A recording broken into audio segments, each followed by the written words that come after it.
मैं जब भी माँ बनने वाली होती, मेरी चाची सास बड़े प्यार से मेरा मुंह मीठा करवाती और सुबह होते ही मेरे पेट में खूब तेज दर्द होता और अगले दिन ही मेरा मिसकैरेज हो जाता। ऐसा सिलसिला कई बार होने के बाद मैं डॉक्टर के पास गई और मैंने डॉक्टर को कहा कि मेरे साथ ऐसा बार बार क्यों हो रहा है। डॉक्टर ने कहा, हम आपका टेस्ट कर लेते हैं। डॉक्टर ने मेरे कुछ टेस्ट करवाए और मुझे पूरा चेक करने के बाद कहा, आप 2 दिन बाद आ जाइए। रिपोर्ट आने के बाद मैं आपको बताऊंगा।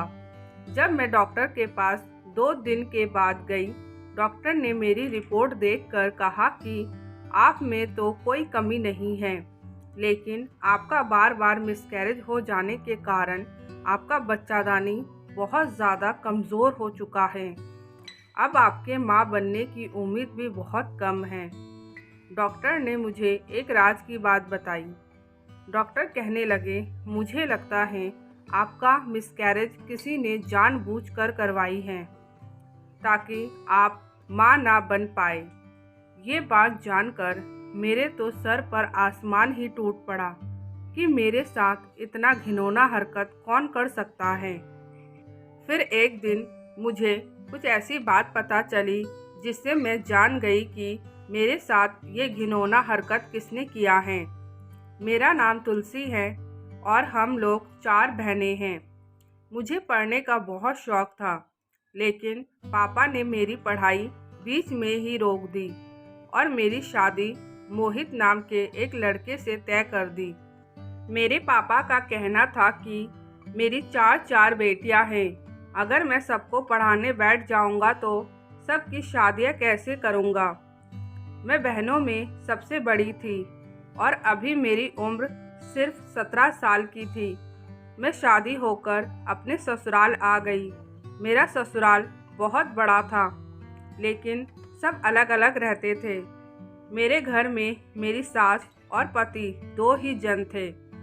मेरे घर के आसपास ही मेरे ससुराल के सारे लोग रहते थे।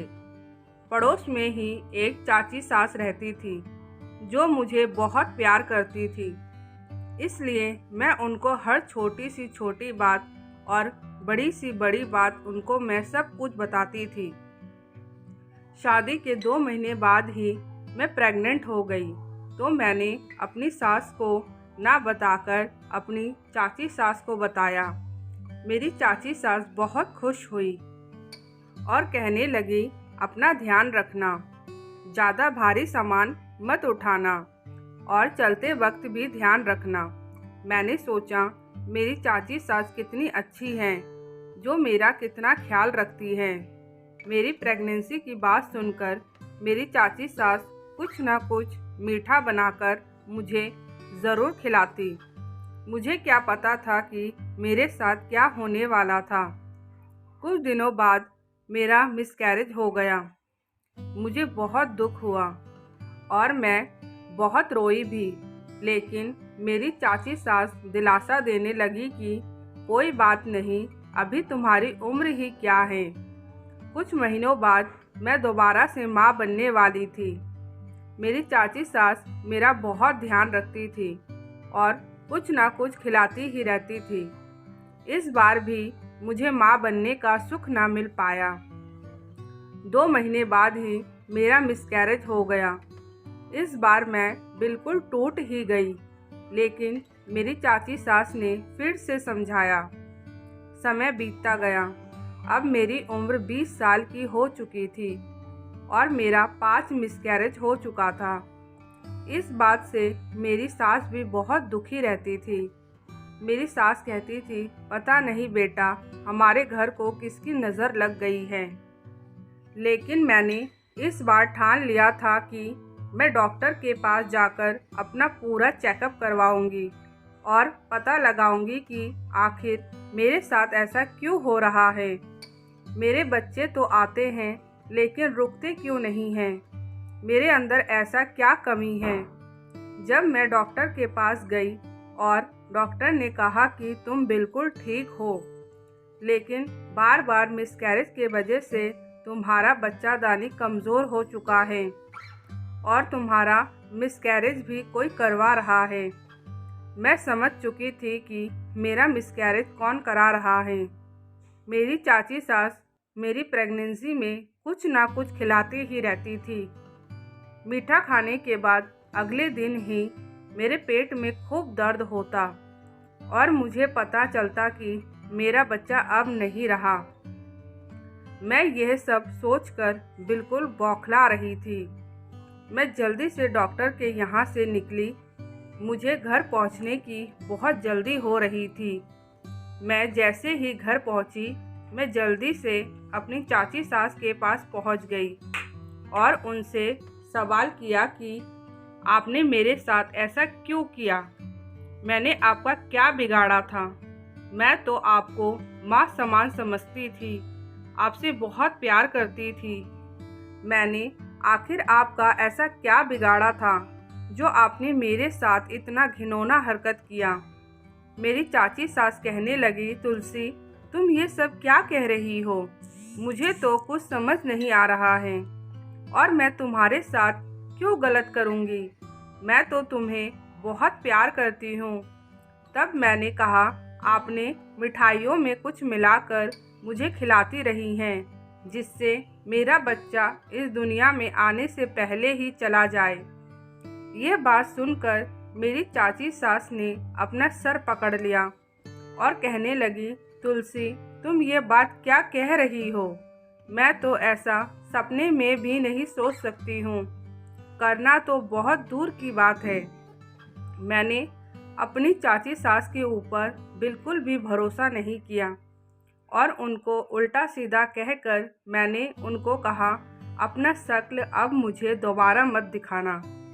ये सब सुनकर मेरी चाची सास बहुत तेज़ तेज़ रोने लगी और कहने लगी, तुलसी, मैंने तुम्हारे साथ ऐसा कुछ नहीं किया है। मैं निर्दोष हूँ। मैं तो तुम्हें अपनी बेटी से भी ज़्यादा प्यार करती हूँ। मैं वहाँ से चली आई और आकर अपनी सास को सब कुछ बताया। मेरी सास भी बहुत हैरान हुई। पहले तो कुछ देर चुप रही, फिर कहने लगी, बेटा तुलसी, मुझे ऐसा नहीं लगता कि तेरी चाची सास ऐसा कुछ करने वाली हैं, क्योंकि मैं इंसान को इतना तो पहचान ही लेती हूँ। मैंने कहा, मम्मी जी, आपको ऐसा इसलिए नहीं लग रहा है क्योंकि आपकी देवरानी हैं, इसलिए आपको उनके ऊपर भरोसा है, लेकिन अब मुझे बिल्कुल भी भरोसा नहीं रहा उनके ऊपर। मेरा विश्वास इतना टूट गया था कि मैं किसी का दिया हुआ कोई भी चीज़ नहीं खाती थी। यहाँ तक कि मैं अपने पति का दिया हुआ भी कुछ भी नहीं खाती थी। बस सबके सामने खाने का दिखावा करती थी। मैं वही खाती थी जो अपने हाथ से बनाती थी। ऐसा करते करते 6 महीने बीत गए। मैंने अपनी चाची सास का शक्ल तक नहीं देखा। कुछ दिनों बाद मुझे पता चला कि मैं फिर से माँ बनने वाली हूँ। इस बार मैंने कोई भी रिस्क नहीं लिया और तुरंत डॉक्टर के पास चली गई। डॉक्टर ने मुझे इंजेक्शन लगा दिया जिससे मेरे बच्चे को कोई खतरा ना हो और मुझे कुछ दवाइयाँ भी लिख कर दे दी। इस बार मैंने अपनी प्रेगनेंसी वाली बात किसी को भी नहीं बताई, यहाँ तक कि अपने पति को भी नहीं बताई, और मैं किसी का दिया हुआ खाती भी नहीं थी। मेरी प्रेगनेंसी को 4 महीने हो चुके थे। मैंने अपनी तरफ से पूरी सावधानी रखी। बीच बीच में डॉक्टर को भी दिखाया करती थी।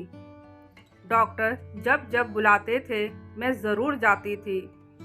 एक दिन मुझे रात को नींद नहीं आ रही थी, बेचैनी सी हो रही थी। मैं बाहर आई तो मैंने देखा मेरा पति बालकनी में खड़े होकर किसी से बात कर रहा है। मैं वहीं छुपकर सुनने लगी। मेरे पति की बातें सुनकर मैं बिल्कुल चौंक गई। मेरे पति किसी से कह रहे थे, अब हम दोनों की शादी को कोई रोक नहीं पाएगा, क्योंकि तुलसी अब कभी माँ नहीं बन पाएगी और मैं माँ बनने भी नहीं दूंगा। इस बार मैं माँ से जाकर बात करता हूँ मुझे औलाद के लिए दूसरी शादी करनी है तो वह मान जाएगी। अब मुझे सब समझ आ गया था कि मेरे साथ ये सब कौन कर रहा था। अगले दिन मैंने अपने सास से बात किया कि मम्मी जी, आपका बेटा किसी और से प्यार करता था क्या? तो मेरी सास ने कहा हाँ। तो मैंने कहा आपने फिर मुझसे शादी क्यों करवाई? तो मेरी सास ने कहा वह लड़की मुझे बिल्कुल भी पसंद नहीं थी और मैंने अपने बेटे को कह दिया था अगर तूने उस लड़की से शादी की तो तुझे मेरी जायदाद में से कुछ नहीं मिलेगा। मैंने अपनी सास को अपने पति के बारे में सब कुछ बताया तो उन्होंने अपने बेटे से बात किया। मेरी सास ने अपने बेटे को कहा तूने उस लड़की के लिए अपनी बीवी के साथ इतना घिनौना काम किया। वह बच्चे सिर्फ तेरी बीवी के थे क्या? तेरी भी तो औलाद थी। तूने अपनी औलाद के साथ ऐसे कैसे किया? तू इतना घटिया कैसे हो सकता है? अगर तुझे उस लड़की से इतना ही प्यार है, जा घर छोड़कर चला जा और कभी भी घर लौटकर मत आइयो।